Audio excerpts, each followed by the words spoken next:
that was very, very moving. I want to say this because I think it's really important. To see somebody, even in regular concerts, but definitely in the context of a masterclass, giving so much and always having as your first priority your passion for the piece and your dedication to the piece and to the emotion that you're trying to convey is so impressive and really. I wish I saw more of that because it really is, after all is said and done, after all the hours of practice, after all the scales, after all the very technical and quite detached work that you do, by the time it comes to playing through a piece for people, you're really just trying to pass on to the people that you're playing to how you feel towards this piece of music. You're trying to pass on to them as best as you can the message of the composer, of the person that wrote it, and you just did it so with so much heart and so much feeling. It's really impressive. So bravo for that.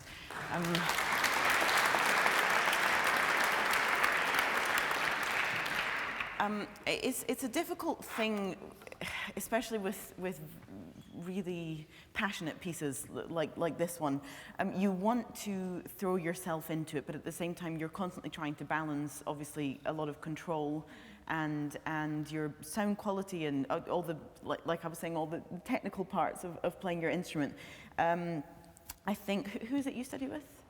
It's Zach Rashkovsky. Right. Sorry, I'd forgotten. I did know that, but I think it's important just to be always balancing, completely giving yourself up and just going for it, with always having an ear and an eye just to the quality of sound all the time.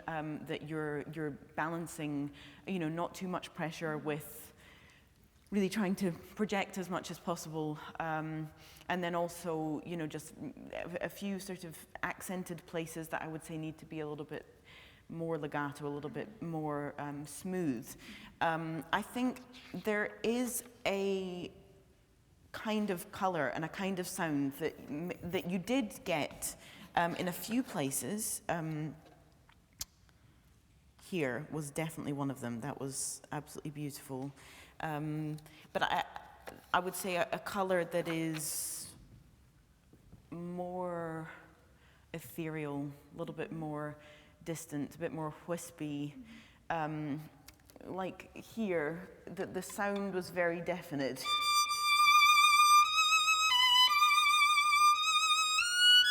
It was like very, you could hear the core of your sound, but I would say,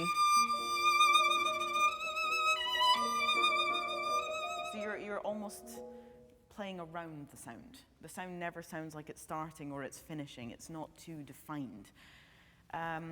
This cadenza, I would say, seemed to run. And I think actually this climax is going to be more impressive if you don't show that you're going there quite as soon. So if you just take your time, a little bit more patience towards the beginning of this cadenza. And I think this mezzo forte that was extremely kind of,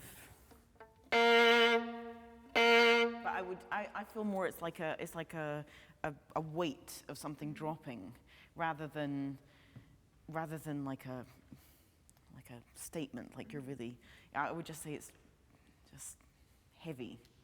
So the forte comes from the mezzo forte, comes from the heaviness rather than anything that's too forced or too deliberate. And just try, you're completely on your own in that first melody. There's no markings whatsoever, and he's very explicit with his marking throughout the piece. I would take the fact that there are no crescendos or decrescendos within those first bars. Do you have the same? Yes, I'm just checking. As a deliberate. I think he wants something that is staying down there. And you just want to hear the intervals going from one to the other. You want to have a sense of peace.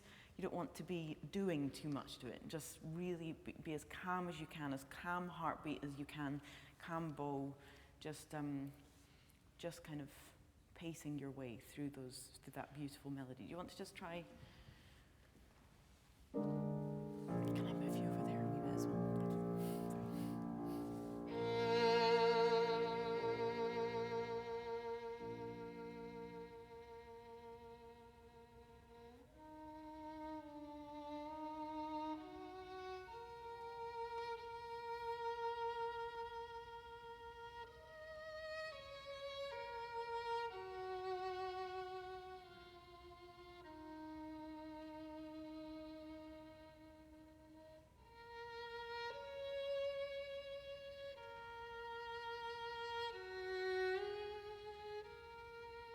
You just really play out the values of those from here.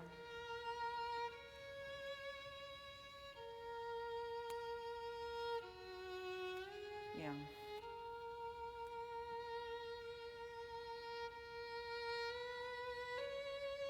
Yeah, and there it just seems like it's again racing a little bit.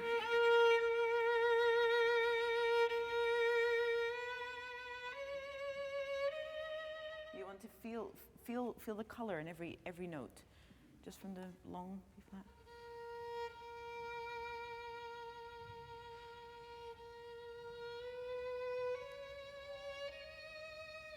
I would maybe even shy away from the top nose.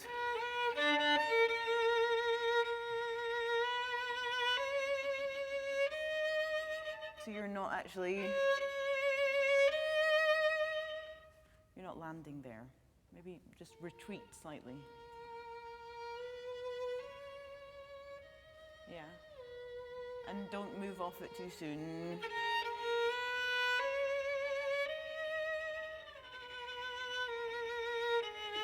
Just not rushed.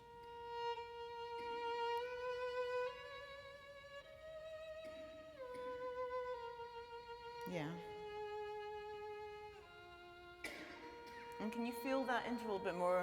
That's the end of your,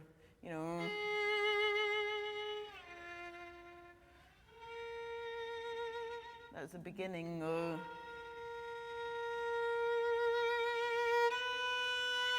And also you have to really stretch the time of those 3 bars. So just feel that corner a little bit more. Go from.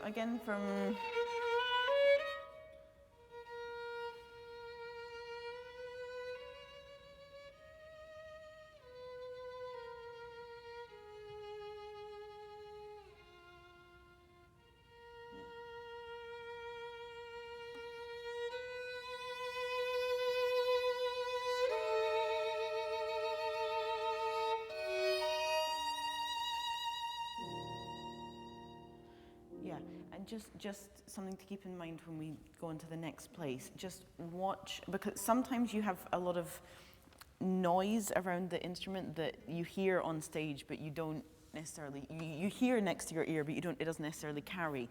But there was sometimes a dimension of noise that is carrying. So just watch you're not going too close to the bridge. And if you are, that you're just really very, very sensitive to the amount of pressure versus the sounding point. Just really keep an awareness of that. Just these last couple of bars.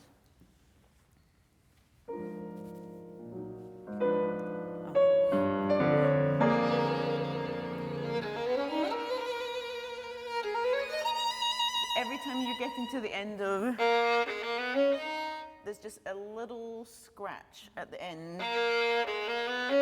Take care of that. Again. Make sure they're really as smooth as possible. Just watch that the bow's not shooting towards the bridge. That's better. Yeah, and can you try to do it without any accents at all? Even the beginning, just try to kind of, rather than, yeah. That's it.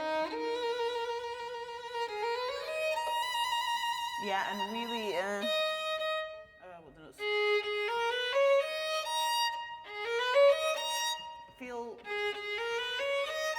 feel your fingers making the effort to connect the notes. You really feel like one progression from the bottom B flat to the top. So you don't want to break it up with accents.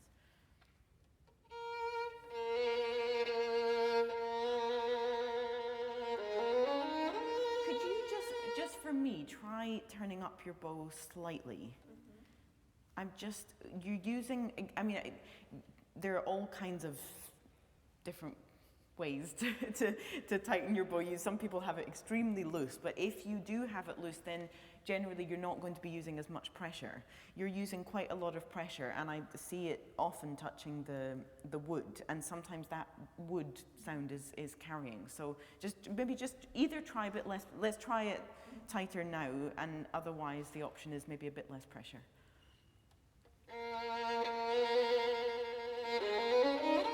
And watch that bow change at the end. Yeah.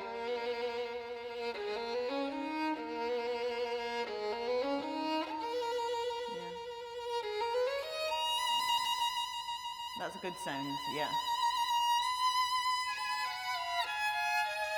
Yeah, you want to really sing.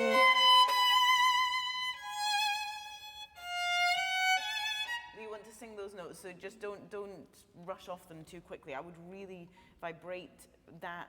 I mean, obviously you have a very specific rhythm to kind of follow, but don't follow it too much. These quavers can be slightly in the background. They can be slightly shorter and sort of not as important as the top line. What I would say about the bow changes, maybe they're just ever so slightly too fast. So they're creating an active sound rather than no sound.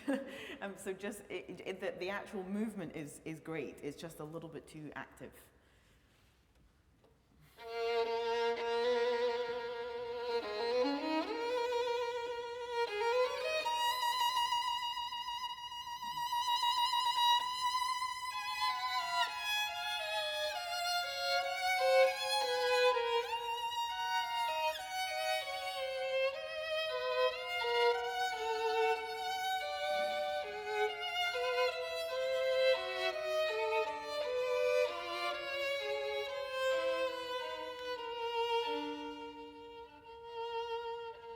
Maybe you can just grade that slightly more. So rather than my bow's going down.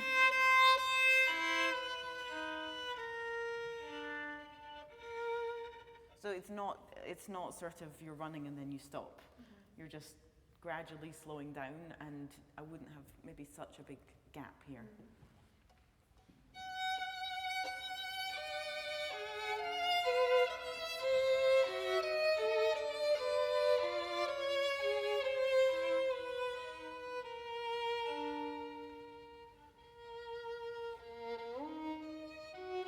And again, it all sounds like it could be melody to me. I'm hearing exactly the same tone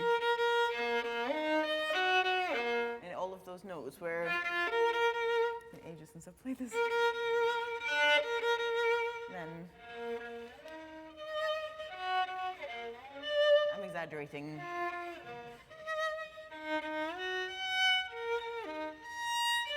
You want to, I mean, I'm exaggerating rhythmically and with the sound, but do it really exaggerate it once. Make these whispers, they're somebody else playing and they're an accompaniment.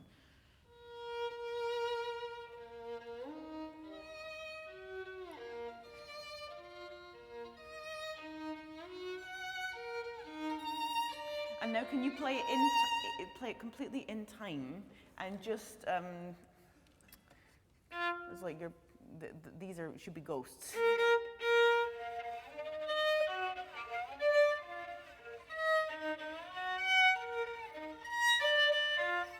You should try it like that.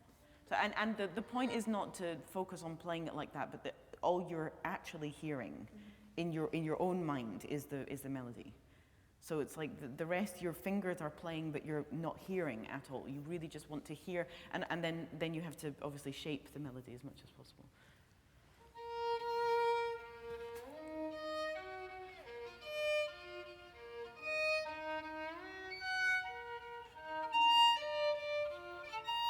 Yeah, and now with a little bit of color and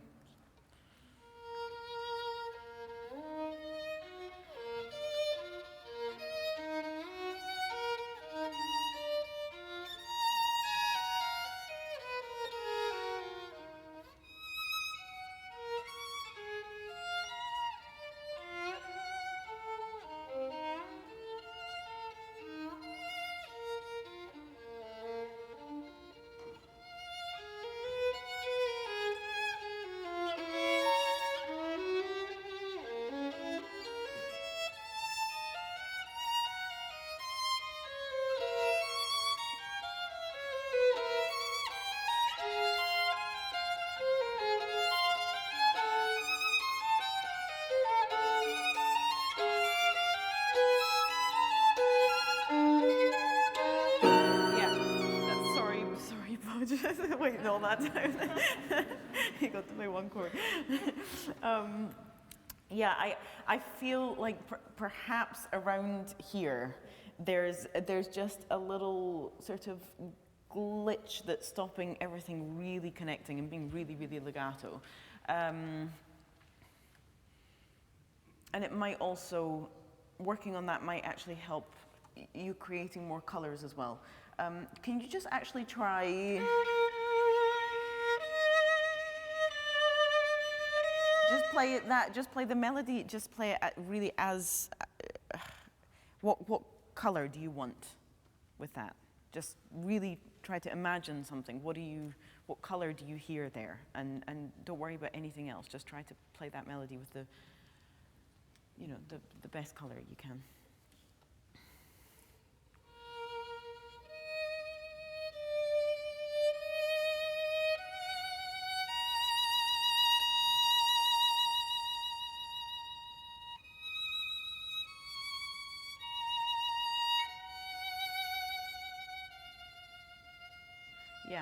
Yeah. Okay, now do the same thing and add the other notes.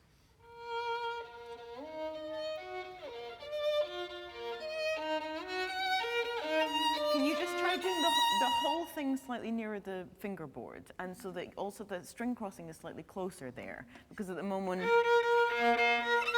I'm hearing like a little bit of. But you're trying to get past the mechanics of it. Just try to play a little bit closer to the fingerboard and try to feel as fluid as possible.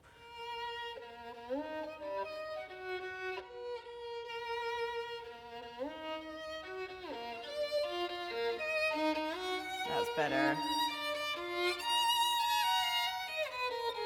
And just make sure that that's really clear. Every time you... Exactly. Try, again, not too close to the bridge and just not too much pressure. You're just trying to keep a purity in the sound. Just there, sorry, yeah.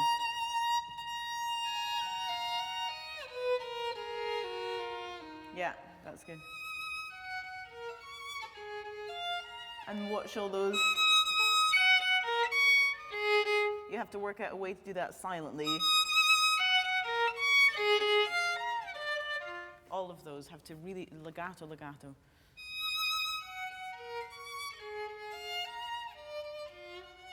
Yeah. Yeah, and for something like that,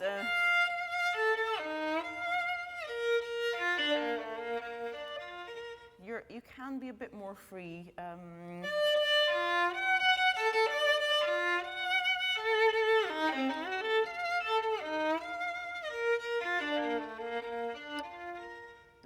It should sound like again, it's like somebody playing it back there. It just sounds a little bit too real. And also maybe just warmer.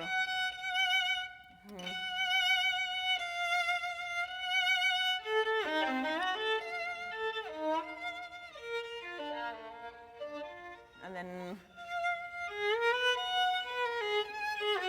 you have a different color there. And always watch in those string crossings. You're really feeling with your fingers as smooth as possible. Again, sometimes there's just a little glitch. We're going to do this for one more minute, and then we're going to jump to there so that you can play just from here.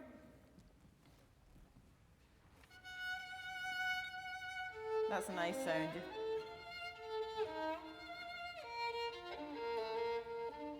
Yeah, just try it once more and try to just use place your imagination in something that is really, really fluid, and just try to eliminate any kind of noises, anything that's interrupting a flow.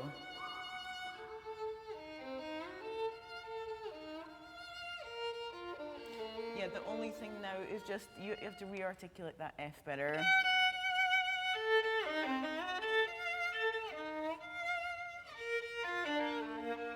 That has to last in everybody's mind for the whole bar, so it has to say something.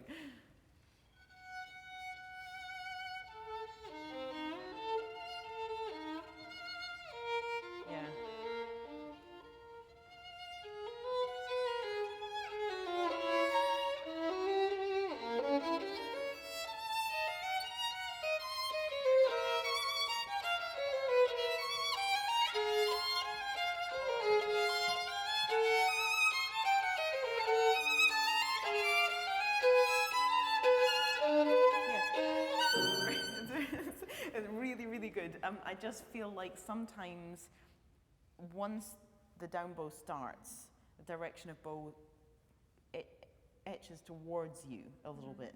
And that can just create a slightly harsher tone. It's like the sound is almost really resonant, but not quite. And some of that noise is kind of getting in the way. Let's move, let's just go from there, you do just the 3 notes before and get that sound. You really get it.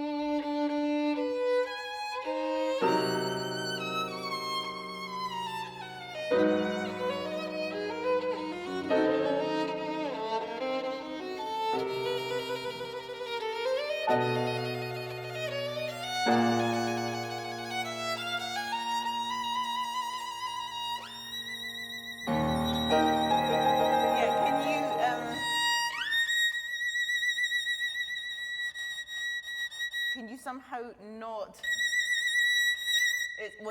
You could do it like that, but I wouldn't have an actual rearticulated accent on there. And again, it's just about trying to focus on and control that end of your bow. I would actually say that this can run forward a little bit more. I think these notes can just have a forward direction.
Swooshing, or it's a little bit too safe. Oh God, I haven't played this in ages.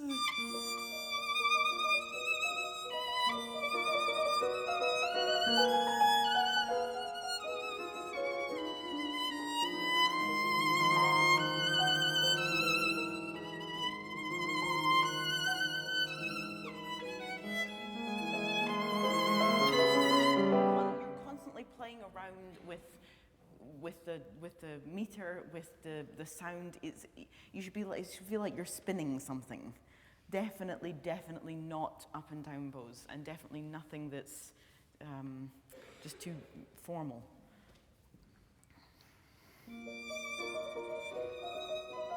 Just try, rather than immediately diminuendoing, try.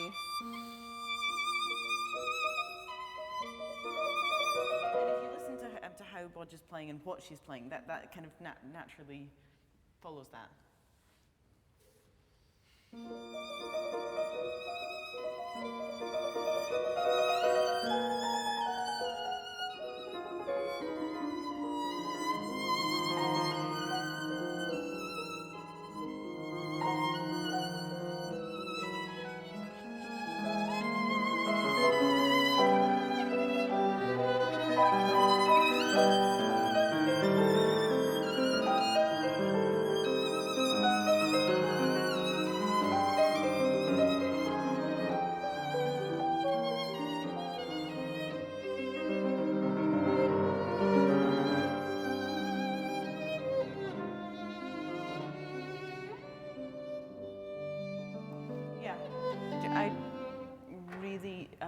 It sounds absolutely beautiful. Just really watch those bow changes, just that they're not just sometimes pinging out. And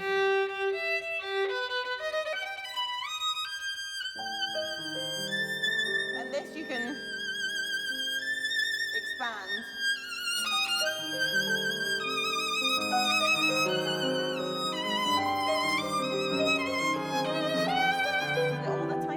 you're playing with the meter, never playing too straight. And this, can you try this on a down bow actually?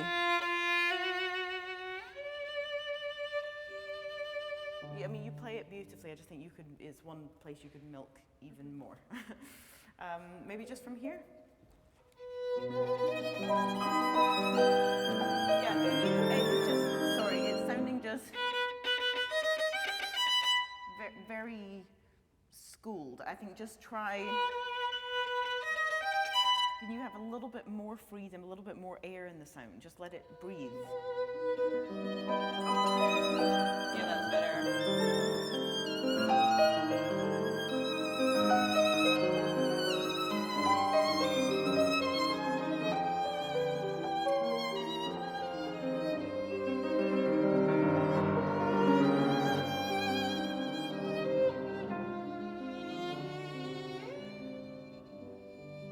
I actually really don't do what's written there. I just realised that. I very much sort of sustained through that and come away there.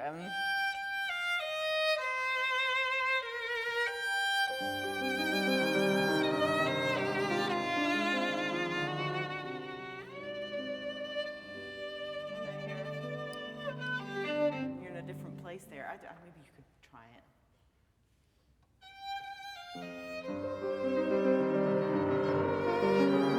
Sustain the sound.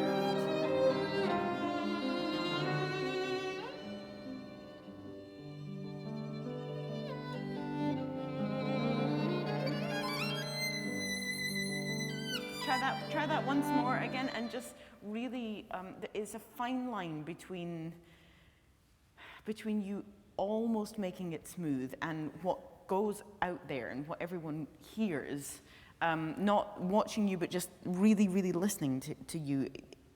You have to have another dimension of your hearing that is really taking care of all of those details. And it's difficult to always know what carries and what comes across, but I would say just trying to smooth out some of those kind of noises in there. Sorry. It has to be so fluid.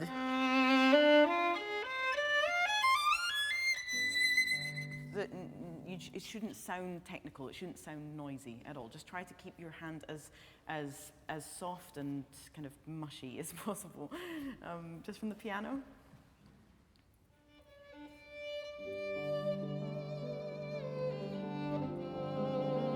Yeah, I'm going to be really picky with these two bars. So that definitely no bow change, no noises there. Yes. Can you just make sure that your left hand is leading the way, so you're never hearing shifts, you're not hearing bow changes, just no noises. Do it slightly slower now. Just actually like under tempo, slightly under tempo.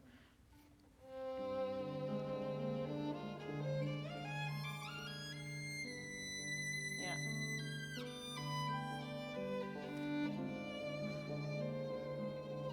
Okay, gone.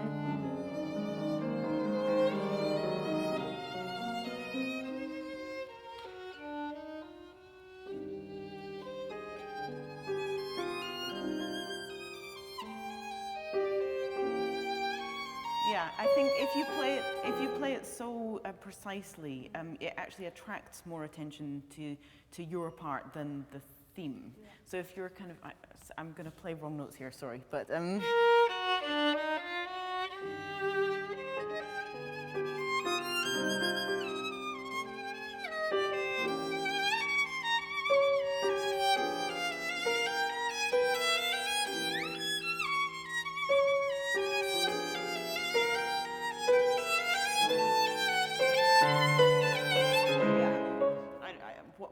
I'm just making it up as I'm going along, what I'm doing, but the point is you have to kind of be meandering around whatever Boj decides to do. So maybe like do something unusual.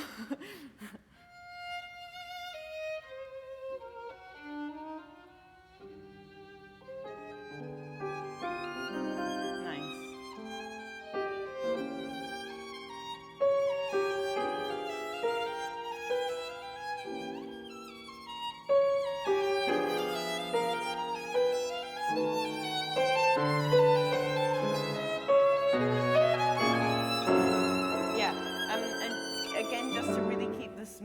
around there, and to have that sort of sound, that sound that isn't too defined and isn't too, the consistency of it isn't dense, then you're actually allowing yourself to be able to react quicker. You know what I mean? If you have a sound that's really definite, it sort of is, there's nothing much that you can do with it. Whereas if you have a sound that has sort of an air dimension to it, you can listen much more, you can react much quicker because you have something that's, you can play around with it. Just watch. Sorry.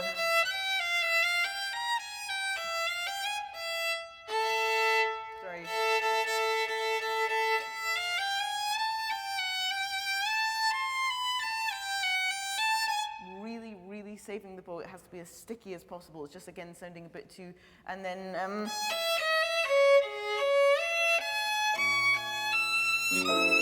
so all of those notes, just you have to feel the details within them. Just from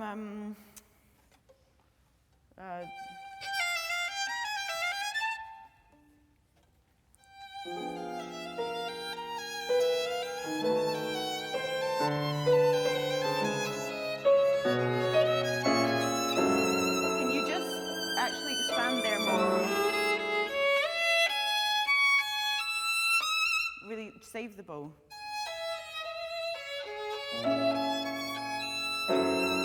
Yeah.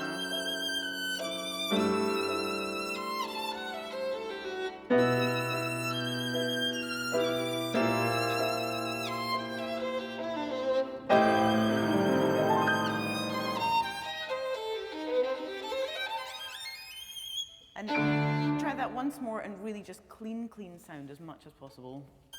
Not too much pressure.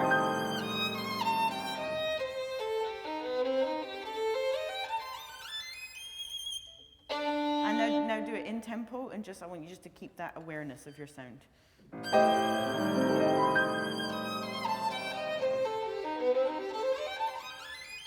Yeah, it's better. I know we have to stop, but just one thing here. Again, you really have to float there. Again, it was just too definite a sound.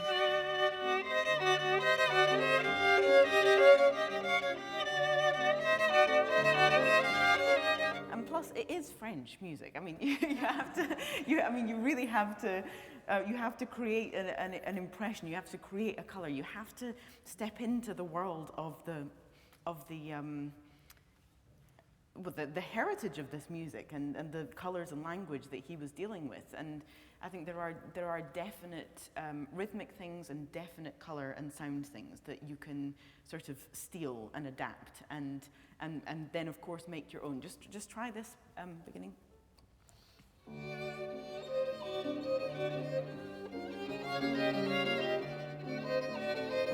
Yeah, I would just don't lift the fingers too much.